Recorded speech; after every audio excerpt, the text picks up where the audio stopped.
Hello, good morning dear students. मैं हूं आपकी Rita ma'am, story telling teacher and welcome channel Sims official. बच्चों, ये क्या है? यस, ये है मेरी डॉल। और आपके घर में भी आपकी फेवरेट डॉल या फिर कोई ना कोई तो ऐसा टॉयज होता ही है ना जो हमारे बहुत ही ज़्यादा प्यारा लगता है। और देखिए बच्चों, ये मेरी डॉल है, बहुत प्यारी डॉल है और इसका नाम है मिष्टी। यस, ये मेरी फेवरेट डॉल है। बच्चों, आज की जो स्टोरी है वो डॉल के ऊपर है। उसका नाम है तीन गुड़ियाँ। तो बच्चों, ये जो स्टोरी है ये जो है तेनालीराम के ऊपर है। इससे पहले वाली वीडियो में भी मैं आपको बता चुकी हूँ कि तेनालीराम कौन है। तो बच्चों, तेनालीराम का जन्म 16वीं शताब्दी में 16 सेंचुरी में भारत के इंडिया के आंध्र प्रदेश जो एक राज्य है उसके गुंटूर जिले के गांव में गली पांडु नामक गांव में उनका जन्म हुआ था। ये जो थे बच्चों और ये जो थे तेलुगु ब्राह्मण परिवार से थे। और बच्चों, आपको ये जानकर बहुत ही ज़्यादा हैरानी होगी कि ये कभी स्कूल या फिर शिक्षा के ऐसे संस्थान में नहीं गए थे जहाँ पे शिक्षा प्राप्त होती हो। इन्हें मराठी, कन्नड़ और तमिल जैसी भाषाओं का अच्छे से ज्ञान था। बच्चों, ये जो थे बहुत ही ज़्यादा तीव्र बुद्धि के थे। एक बार क्या होता है कि विजयनगर राज्य होता है, उसके राजा होते हैं कृष्णदेवराय। तो उनके राज्य में जो है वो कवियों का एक बार कंपटीशन हुआ था। उस कंपटीशन में जो थे उन्होंने बहुत अच्छी कविता वगैरह पढ़ी थी। तो जो राजा थे कृष्णदेवराय, तो उन्होंने इनको अपने दरबारी कवियों में रख लिया था। और बच्चों, पता है जो कृष्णदेवराय थे वो बहुत ही ज़्यादा गुस्से में रहा करते थे। और ये जो तेनालीराम है ये हर बार अपनी तीव्र बुद्धि, अपनी तेज बुद्धि के कारण क्या उनके गुस्से से बच जाया करते थे। तो बच्चों, आज की जो स्टोरी है वो तेनालीराम की बुद्धि के ऊपर ही है। तो बच्चों, वैसे तो ये एक किस्सा है।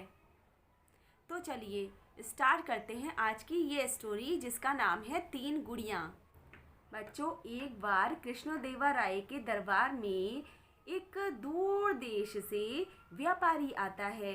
वो बच्चों, कृष्णदेवराय के राज्य में जितने भी मंत्री थे, जितने भी कवि थे, उनके बारे में उस व्यापारी ने बहुत ही ज़्यादा तारीफ़ें सुनी थी और सुना था कि वो बहुत ही ज़्यादा बुद्धिमान हैं। तो उनकी बुद्धि का जो है टेस्ट लेने के लिए, परीक्षा लेने के लिए वो व्यापारी आया कृष्णदेवराय के महल में कि क्यों ना इनकी बुद्धि का परीक्षण किया जाए। बच्चों, वो व्यापारी उनके राज्य में तीन गुड़ियाँ एक साथ लेकर आया। और जो तीन गुड़ियाँ थी बच्चों, उनकी ड्रेस, उनका हाइट वगैरह सब एक समान थी। फिर भी उसने कहा कि मैं आपके 30 दिन का टाइम देता हूँ। 30 दिन के बाद मैं आपके दरबार में आऊँगा और आपको ये बताना होगा कि तीन गुड़ियाँ जो ये एक सी हैं उसमें ये तीन गुड़ियाँ किस तरह से अलग अलग हैं, आपको वो पता लगाना है।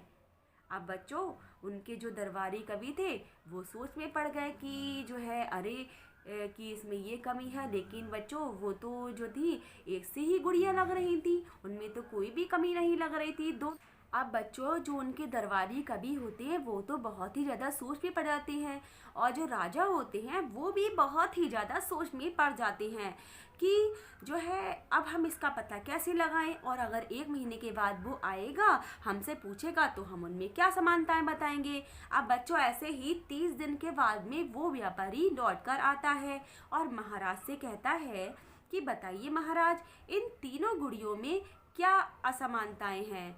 ये तीनों गुड़ियाँ एक सी होते हुए भी इनमें क्या क्या अंतर है? महाराज ने अपने कवि तेनालीराम को बुलाया।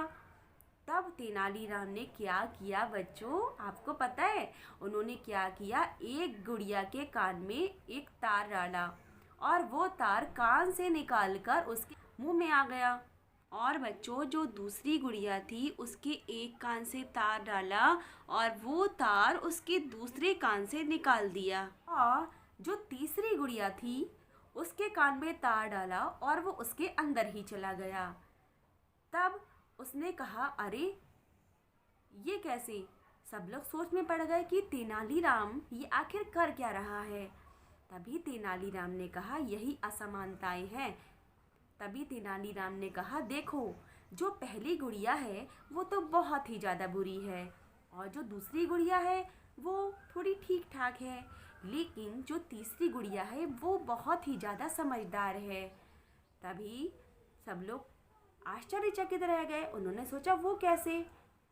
तभी उस तेनालीराम ने सबको समझाते हुए कहा, देखो वो जो पहली गुड़िया है वो इसीलिए लिए बुरी है कि उसे चाहे जिस किसी तरह की भी शिक्षा दे दूँ, उसने सुना अपने कान से, लेकिन उसने वो ज्ञान जो था वो बोल दिया, उसने अपना वो ज्ञान बांट दिया और उसके ऊपर अमल नहीं किया। उस दूसरी गुड़िया को जो बच्चों शिक्षा मिली, उसने एक कान से सुना और दूसरे कान से निकाल दिया। और जो तीसरी गुड़िया थी वो इसीलिए अच्छी थी कि उसको जो भी ज्ञान मिलता पहले उसने अपने अंदर समेट के रख लिया, उसने उसके ऊपर अमल किया। जो भी उसको शिक्षा मिली वो उसने अपने तक ही सीमित रखी। इसीलिए जो तीसरी गुड़िया है वो बहुत ही ज़्यादा अच्छी है।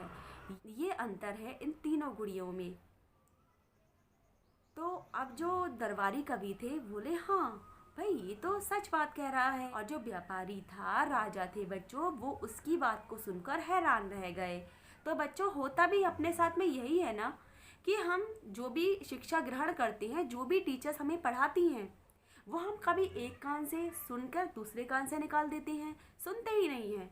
या फिर क्या करते हैं कि जो ज्ञान हमने प्राप्त किया, जो ज्ञान या जो शिक्षा हमने ग्रहण की, हमने पाई, उसको सुना अपने कानों से और वही हमने दूसरे को बता दिया, लेकिन हमने उसके ऊपर अमल नहीं किया। तो बच्चों ऐसा आपको नहीं करना है। आपको बनना है तीसरी गुड़िया की तरह, कि पहले जो हमें शिक्षा प्राप्त हो रही है, जो ज्ञान हमें मिल रहा है बच्चों, पहले उसे हमें अपने ऊपर अमल करना चाहिए, तभी हमें उसको दूसरों को बताना चाहिए, ताकि दूसरा भी कह सके, अरे ये तो वैसा ही है जैसा ये कह रहा है, और दूसरा भी आपकी बातों पर विश्वास कर सके। तो बच्चों कैसी लगी आज की आपको स्टोरी 3 गुड़ियों की? बताइएगा मुझे। अगर अच्छी लगी हो तो इसे लाइक एंड शेयर करना ना भूलें। और हाँ, अगर आप इस चैनल पर नए हैं तो इस चैनल को सब्सक्राइब करना ना भूलें, ताकि आने वाले नोटिफिकेशन आप तक सबसे पहले पहुंच सके। तो बच्चों बाय बाय।